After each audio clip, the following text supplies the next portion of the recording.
Hi guys, welcome back to Iqra vlogs. आप लोग सोच रहे होंगे इतना टाइम बाद मैं वापस आई हूँ, इतने दिन मैं कहाँ थी, मैंने क्यों व्लॉगिंग नहीं करी। तो मैं आपको बता दूँ कि इस बीच में मेरी सर्जरी हुई नी की। मेरा एक्सीडेंट हो गया था, एक मेजर एक्सीडेंट एक्चुअली। मैं स्कूटी से गिर गई थी, डॉग आ गया था मेरी स्कूटी के सामने, तो बहुत ख़तरनाक एक्सीडेंट हुआ। नी लिगामेंट टेयर हुआ मेरा। उसके बाद रिकवरी में बहुत टाइम गया। अभी भी एक्चुअली पूरा हील नहीं हुआ है, बट स्टिल मैं अभी अपने काम में वापस आ गई हूँ।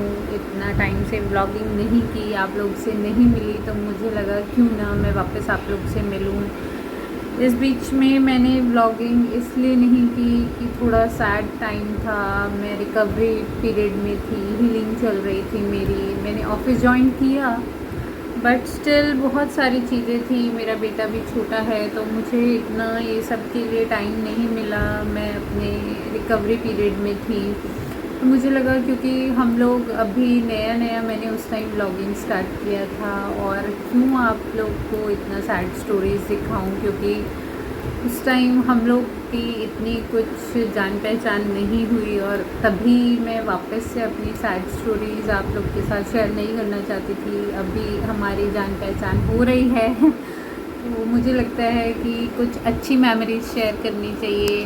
हम जैसे जैसे आप साथ में टाइम स्पेंड करेंगे तभी आप मुझे जान पाएंगे। तो मैंने वो पीरियड नहीं शेयर किया आप लोग के साथ, क्योंकि अब मैं वापस अपने काम में आ रही हूँ। मैं हीलिंग पीरियड में हूँ अभी भी, but still it is very better than earlier period. तो चलते हैं, अभी फिर से अपना एक नया सफ़र शुरू करते हैं, और व्लॉगिंग में वापस आती हूँ, मिलते रहते हैं, दिखाती हूँ मैं क्या करती हूँ आजकल, मेरा रूटीन क्या रहता है, कैसे मैं हीलिंग करती हूँ, मैं क्या एक्सरसाइज करती हूँ, मेरा रूटीन क्या रहता है इस जर्नी में। मैंने अपना थोड़ा वेट भी लूज़ किया है, दैट्स गुड फॉर मी, कि पहले मेरा वेट थोड़ा ज़्यादा था, बट स्टिल जो होता है, इसलिए ही बोलते हैं जो होता है अच्छे के लिए ही होता है। तो इस जर्नी में, हीलिंग जर्नी में, मेरा वेट भी रिड्यूस हुआ उसकी वजह से, और भी बहुत कुछ अच्छी हैबिट्स आई मुझ में। और मैं आपके लिए कुछ शॉर्ट क्लिप्स और फ़ोटोज़ जो मेरे पास है जब मैं सर्जरी कराने जा रही थी, वो भी यहाँ लगा दूँ।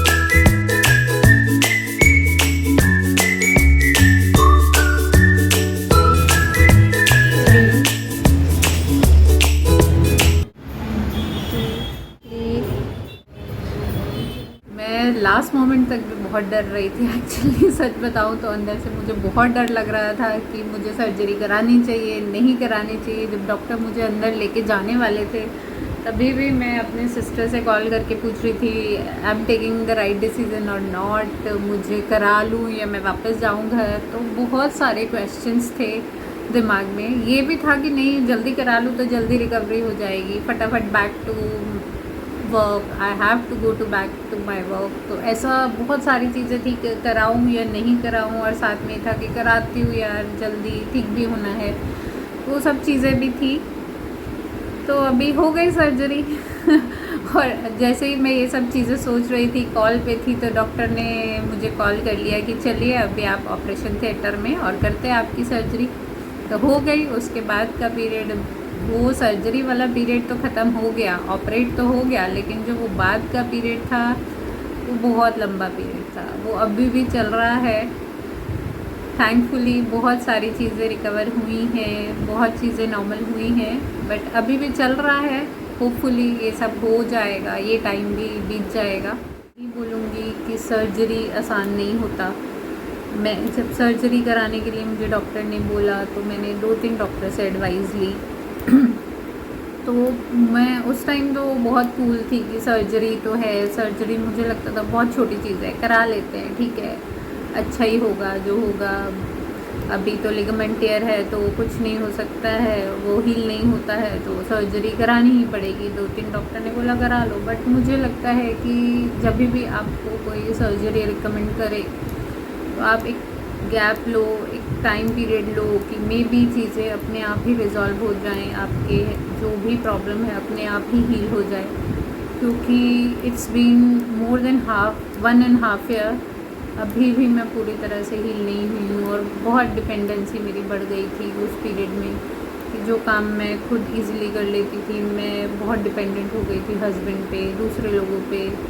उस टाइम पीरियड में मेरी मदर भी मेरे पास आई, मेरी मम्मी वो मेरे पास रही। बहुत डिपेंडेंसी बढ़ जाती है आपकी जब आप ये स्पेशली लेग पे आपका पूरा वेट जाता है, तो जब आपका लेग ही बियर नहीं कर पाता आपका वेट, तो आप कुछ भी नहीं कर पाते। जैसे जैसे आप हील होते जाते हैं तो फिर भी आप बहुत लिमिटेड चीज़ें कर पाते हैं अपने आप से।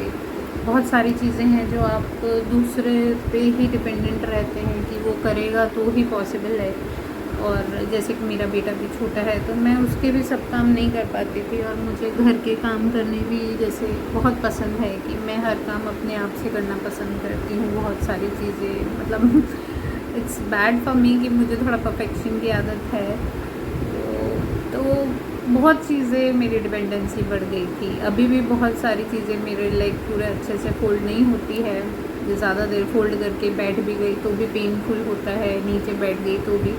तो बेटर कि जब भी आप सर्जरी और ये सब चीज़ें कराएं तो it's not an easy thing. आपको हीलिंग में बहुत टाइम जाता है, आपको बहुत फिजियो करना पड़ता है, बहुत मेहनत करनी पड़ती है, बहुत टाइम एक्स्ट्रा टाइम देना पड़ता है। जो टाइम आप दूसरी चीज़ों में इन्वेस्ट कर सकते हैं वो आपको इनमें देना पड़ता है। आपका लीव्स बहुत होती हैं जो आप दूसरे अपने कुछ घूमने के लिए यूज़ कर सकते हैं, जिन लीव्स को वो आपको अपनी बीमारी के लिए यूज़ करनी पड़ती हैं। बहुत लॉस होता है आपकी, बहुत सारी चीज़ें, लाइफस्टाइल चेंज हो जाता है।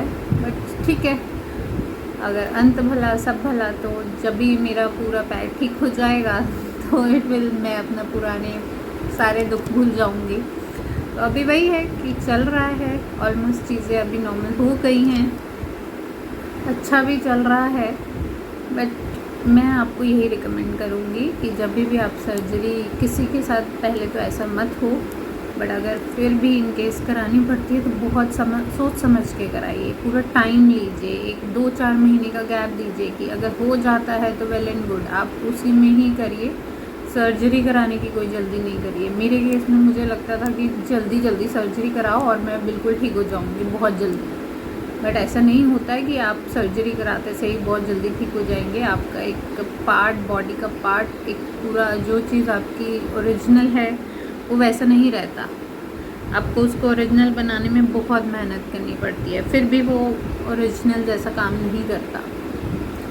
तो देखिए, मेरा यही रिकमेंडेशन है कि कभी पहला तो किसी के साथ नहीं हो, अगर इन केस होता भी है तो अपना पूरा टाइम लीजिए, और 3-4 डॉक्टर जितने भी हैं उनका रिकमेंडेशन के बाद, टाइम लेने के बाद ही ये डिसीजन लीजिए। क्योंकि अगर कराना है तो कराना तो पड़ेगा ही, बट इन एनी केस अगर नहीं कराने से काम चलता है तो वो ज़्यादा बेटर ऑप्शन है। उसी में ही अगर आप अच्छे से रिकवरी कर जाते हैं वो ज़्यादा अच्छा ऑप्शन है। तो चलिए, दैट्स ऑल फॉर टुडे।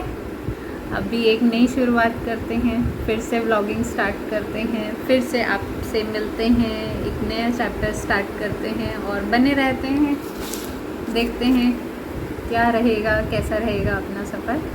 तो बने रहिए मेरे साथ इकरा व्लॉग में, और यूं ही मुझे अपना प्यार देते रहिए और खूब सारा प्यार दीजिए जो आपने मुझे पहले दिया। आगे भी मुझे प्यार देते रहिए, तो हम साथ में मिलकर ग्रो करते रहेंगे। Thank you.